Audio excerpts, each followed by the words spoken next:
Assalamualaikum warahmatullahi wabarakatuh. Perkenalkan, nama saya Umi Nur Khalifah dengan NIM 41521120007.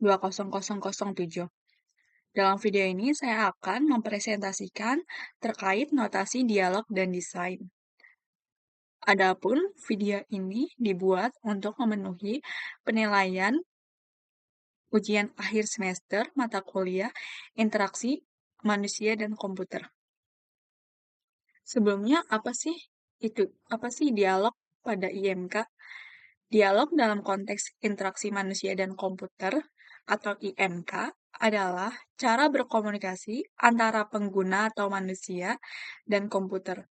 Misalkan seperti percakapan antara dua orang, di mana salah satu bertanya dan yang lainnya menjawab. Lalu yang kedua, apa sih ragam dialog pada IMK? Ragam dialog adalah berbagai cara atau metode yang digunakan untuk mengatur komunikasi interaktif antara manusia dan komputer. Tujuannya adalah untuk membuat antarmuka atau tampilan dan cara berinteraksi yang mudah dipahami dan digunakan oleh manusia. Contohnya satu menu. Misalkan seperti saat kita melihat daftar pilihan di layar dan memilih salah satu, seperti saat menggunakan mesin ATM. Lalu yang berikutnya pengisian formulir. Misalkan kita mengisi formulir online di mana kita memasukkan informasi seperti nama dan alamat dan lain-lain. Lalu yang ketiga icon. Dengan cara mengklik icon-icon kecil di layar komputer seperti icon aplikasi di smartphone. Yang keempat bahasa alami.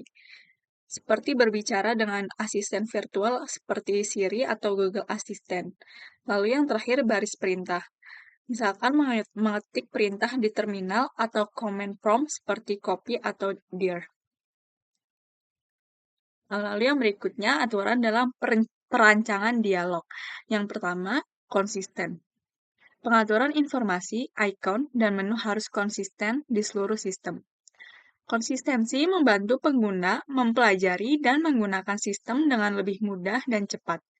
Ketika pengguna terbiasa dengan satu bagian sistem, mereka dapat mentransfer pengetahuan ini ke bagian lain tanpa perlu belajar ulang. Misalkan, jika tombol simpan selalu berwarna hijau dan terletak di sudut kanan bawah, pengguna akan tahu di mana mencarinya di setiap halaman atau layar. Konsistensi juga mengurangi kemungkinan kesalahan pengguna dan meningkatkan pengalaman pengguna secara keseluruhan. Yang kedua, shortcut. Sediakan shortcut untuk mempermudah pengguna aktif dalam berinteraksi. Shortcut membantu meningkatkan produktivitas dengan mengurangi jumlah langkah yang diperlukan untuk menyelesaikan tugas. Misalnya, kombinasi tombol seperti Ctrl plus C untuk menyalin atau Ctrl plus V untuk menempelkan teks adalah contoh shortcut yang umum digunakan. Selain kombinasi keyboard, shortcut juga bisa berupa ikon yang mudah diakses di toolbar atau menu kontekstual yang muncul dengan klik kanan. Lalu yang ketiga, feedback. Berikan umpan balik yang informatif setiap kali pengguna melakukan aksi. Feedback yang baik haruslah informatif dan langsung. Misalnya, setelah pengguna mengklik tombol kirim, sistem bisa memberikan pesan seperti pesan Anda telah terkirim atau menampilkan notifikasi yang menunjukkan status pengiriman. Lalu yang keempat, error handling. Desain pesan error yang jelas dan solutif. Error handling adalah proses desain dan implementasi pesan error yang jelas, informatif, dan memberikan solusi atau langkah perbaikan yang dapat diambil oleh pengguna untuk mengatasi kesalahan yang terjadi. Lalu 5. Pembatalan aksi. Sistem harus memungkinkan pembatalan aksi yang telah dipilih. Fitur pembatalan aksi penting untuk mencegah kesalahan yang tidak disengaja dan memberikan rasa aman kepada pengguna bahwa mereka bisa memperbaiki kesalahan. Contoh umum adalah tombol undo yang memungkinkan pengguna untuk membatalkan perubahan terakhir yang mereka buat, atau tombol cancel yang memungkinkan pengguna untuk membatalkan proses yang sedang berlangsung. Lalu yang keenam, bantuan atau help. Sediakan fasilitas bantuan untuk pengguna berpengalaman dan pemula.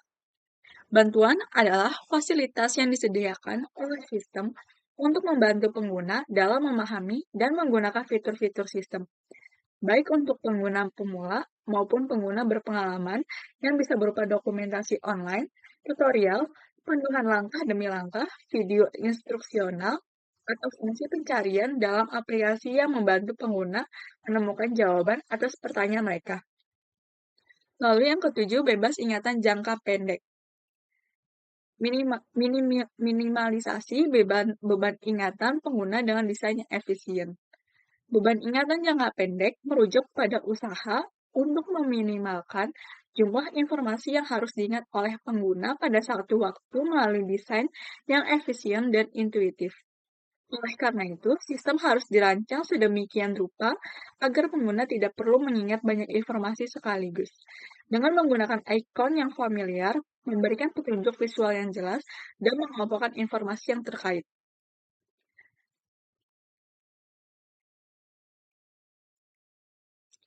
Lalu yang berikutnya yaitu karakteristik ragam dialog. Yang pertama, inisiatif. Bisa berasal dari komputer atau pengguna.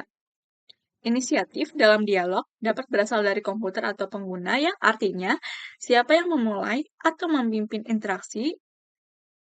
Dalam suatu interaksi, kadang-kadang komputer yang mengambil langkah pertama, seperti menampilkan pesan atau permintaan. Dan kadang-kadang pengguna yang memulai tindakan seperti mengetik perintah atau mengklik tombol. Lalu yang kedua, keluasan. Berarti sistem harus mampu menyesuaikan diri dengan keinginan pengguna. Keluasan adalah kemampuan sistem untuk menyesuaikan diri dengan keinginan dan kebutuhan pengguna. Hal ini berarti bahwa sistem harus bisa beradaptasi dengan berbagai cara pengguna berinteraksi. Misalnya, menyediakan beberapa cara untuk melakukan tugas yang sama sehingga pengguna bisa memilih cara yang paling nyaman bagi mereka. Lalu yang ketiga, kompleksitas. Keluasan dalam sistem seringkali membawa konsekuensi pada meningkatnya kompleksitas sistem. Dengan menyediakan banyak cara interaksi dan opsi bagi pengguna memerlukan lebih banyak usaha dalam desain dan pengembangan sistem. Semakin banyak fitur dan opsi yang disediakan, semakin kompleks sistem tersebut. Oleh karena itu, penting untuk menjaga keseimbangan antara keluasan dan kompleksitas. Lalu yang keempat, kekuatan. Kemampuan sistem melakukan banyak pekerjaan dengan perintah minimal. Kekuatan merujuk pada kemampuan sistem untuk melakukan banyak pekerjaan atau tugas dengan perintah minimal dari pengguna. Karena sistem yang kuat dapat menyelesaikan tugas-tugas kompleks dengan sedikit interaksi dari pengguna. Lalu yang kelima, beban informasi. Informasi haruslah sesuai dengan kebutuhan pengguna. Oleh karena itu, informasi yang disajikan oleh sistem harus relevan, tepat waktu, dan mudah dipahami oleh pengguna. Lalu yang berikutnya, konsistensi. Konsistensi dalam dialog memungkinkan pengguna untuk memahami dan mengekspresikan perintah dengan lebih mudah karena mereka sudah familiar dengan pola yang ada. Yang ketujuh, umpan balik. Umpan balik adalah respons yang diberikan oleh sistem kepada pengguna mengenai status proses yang sedang berjalan. Umpan balik yang efektif memastikan bahwa pengguna tahu bahwa apa yang sedang terjadi dalam sistem. Hal ini bisa berupa pesan status, indikator kemajuan, atau notifikasi. Yang berikutnya, observabilitas. Observabilitas berarti sistem harus terlihat sederhana dan mudah dipahami pengguna. Pengguna harus dapat mengamati dan memahami status sistem serta tindakan yang dapat mereka lakukan dengan mudah. Sistem yang observable memiliki antarmuka yang bersih, intuitif, dan tidak membingungkan. Lalu yang kesembilan, kontrolabilitas. Kontrolabilitas adalah kemampuan pengguna untuk mengontrol sistem dengan mudah dan sesuai dengan keinginan mereka. Sistem yang baik memberikan kendali penuh kepada pengguna atas tindakan dan interaksi mereka. Hal ini berarti pengguna bisa memulai, menghentikan, atau membatalkan proses dengan mudah, dan mereka dapat menyesuaikan sistem sesuai dengan preferensi mereka. Lalu yang ke-10, efisiensi. Efisiensi adalah kolaborasi antara manusia dan komputer untuk mencapai kinerja yang optimal. Sistem yang efisien memungkinkan pengguna untuk menyelesaikan tugas mereka dengan cepat dan dengan upaya minimal. Yang berikutnya, ragam dialog interaktif. Yang pertama, ada dialog berbasis perintah tunggal atau command line dialog. Dialog ini adalah bentuk interaksi di mana pengguna memasukkan perintah teks ke dalam antarmuka baris perintah untuk berkomunikasi dengan sistem. Keuntungannya yang pertama luwes. Pengguna memiliki kendali penuh atas sistem melalui berbagai perintah yang dapat dikustomisasi. Yang kedua, efisien. Perintah dapat dieksekusi dengan cepat tanpa memerlukan navigasi melalui menu atau antarmuka grafis. Lalu yang ketiga, akurat. Yang berarti perintah yang tepat akan menghasilkan respons yang diinginkan tanpa interpretasi yang salah. Namun, kerugiannya yang pertama membutuhkan pelatihan dan penggunaan teratur. Pengguna perlu mempelajari sintaks dan perintah yang benar serta menggunakannya secara teratur agar tetap familiar. Lalu, yang kedua, beban ingatan tinggi. Pengguna harus mengingat berbagai perintah dan sintaks yang dapat menjadi tantangan, terutama bagi pemula. Yang kedua, dialog berbasis bahasa pemrograman. Dialog ini memungkinkan pengguna untuk mengemas sejumlah perintah ke dalam batch file atau script yang kemudian dieksekusi secara otomatis oleh sistem. Keuntungannya yang pertama otomatisasi. Pengguna dapat menjalankan serangkaian perintah secara berurutan tanpa intervensi manual, meningkatkan efisiensi dan mengurangi kesalahan. Kerugiannya membutuhkan pemahaman tentang bahasa pemrograman dan struktur skrip yang mungkin tidak mudah bagi semua pengguna. Lalu yang ketiga, antarmuka berbasis bahasa alami atau natural language interface. Antarmuka ini memungkinkan pengguna untuk berinteraksi dengan sistem menggunakan bahasa alami tanpa memerlukan sintaks khusus. Keuntungannya, tidak memerlukan sintaks khusus, yang berarti pengguna dapat berkomunikasi dengan sistem menggunakan bahasa sehari-hari. Lalu yang kedua, fleksibel. Dapat digunakan oleh pengguna dengan berbagai tingkat keterampilan komputer. Namun kerugiannya membutuhkan desain perangkat lunak yang kompleks dan tidak efisien, yang berarti sistem mungkin memerlukan waktu lebih lama untuk memproses dan memahami perintah bahasa alami dibandingkan dengan perintah yang telah ditentukan. Lalu yang keempat, dialog berbasis pengisian borang atau form filling dialog. Dialog ini melibatkan pengguna mengisi form atau borang untuk memasukkan data ke dalam sistem. Keuntungannya, pemasukan data mudah karena struktur form yang jelas, lalu memiliki struktur yang jelas sehingga pengguna dapat melihat dengan jelas apa yang perlu diisi dan dalam urutan apa. Namun kerugiannya menghabiskan ruang layar karena form yang terlalu besar atau kompleks. Yang kedua, mekanisme navigasi tidak jelas jika form terlalu panjang atau kompleks, sehingga pengguna mungkin kesulitan menavigasi antar bagian form. Lalu yang kelima, sistem menu. Sistem menu adalah antarmuka di mana pengguna memilih opsi dari daftar yang disajikan. Sistem menu ada beberapa tipe menu, yaitu satu, menu datar. Menu datar menampilkan semua pilihan secara lengkap, biasanya dalam satu daftar panjang. Yang kedua, menu tarik atau pull down. Pilihan dikelompokkan dalam struktur hierarki yang dapat ditarik turun saat diperlukan. Keuntungan dari sistem menu ini, yang pertama, proses belajarnya singkat, karena pengguna dapat dengan cepat memahami dan menggunakan menu tanpa pelatihan. Yang kedua, beban memori rendah. Karena pengguna tidak perlu mengingat perintah, mereka dapat melihat dan memilih dari daftar yang tersedia. Namun kerugiannya, prosesnya sedikit lebih lambat karena harus memilih opsi dari menu memerlukan beberapa langkah yang mungkin lebih lambat. Yang kedua, menghabiskan ruang layar. Menu yang panjang atau kompleks dapat mengurangi ruang layar yang tersedia untuk informasi lain. Yang keenam, antarmuka berbasis icon. Antarmuka ini merupakan antarmuka yang menggunakan simbol dan tanda-tanda untuk menunjukkan aktivitas atau perintah yang dapat dieksekusi.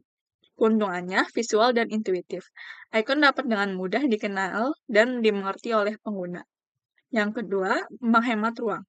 Icon mengambil lebih sedikit ruang dibandingkan dengan teks, memungkinkan tampilan yang lebih rapih dan terorganisir. Namun kerugiannya ambiguitas, yang berarti tidak semua icon itu intuitif untuk semua pengguna dan beberapa mungkin memerlukan waktu untuk dipelajari. Yang ketujuh ada sistem penjendelaan atau windowing system. Sistem ini adalah sistem yang menggunakan jendela untuk menampilkan dan mengelola informasi serta interaksi pengguna. Adapun tipe jendela yang pertama jendela TTY, jendela sederhana dengan pemindahan halaman otomatis, sering digunakan dalam aplikasi terminal. Yang kedua, time multiplex window, jendela yang menggunakan teknik multiplexing waktu untuk mengelola informasi yang ditampilkan. Memungkinkan beberapa proses berjalan bersamaan dan bergantian, menampilkan informasi di jendela yang sama. Keuntungannya multitasking, yang berarti pengguna dapat menjalankan dan mengelola beberapa aplikasi atau proses sekaligus dalam jendela terpisah. Yang kedua, organisasi. Informasi dan tugas dapat diatur dalam jendela-jendela yang berbeda, sehingga memudahkan pengguna untuk fokus pada tugas tertentu. Namun kerugiannya, yang pertama yaitu kompleksitas. Mengelola banyak jendela dapat menjadi rumit dan membingungkan, terutama pada layar kecil. Yang kedua, sistem penjendela memerlukan lebih banyak sumber daya komputer dibandingkan dengan antar muka tunggal atau berbasis teks. Lalu yang terakhir yaitu ada contoh-contoh ragam dialog. Contoh pada command line dialog seperti di IR, copy, format pada DOS. Lalu yang kedua, form filling dialog. Contohnya seperti pengisian form di aplikasi belanja online atau aplikasi formulir.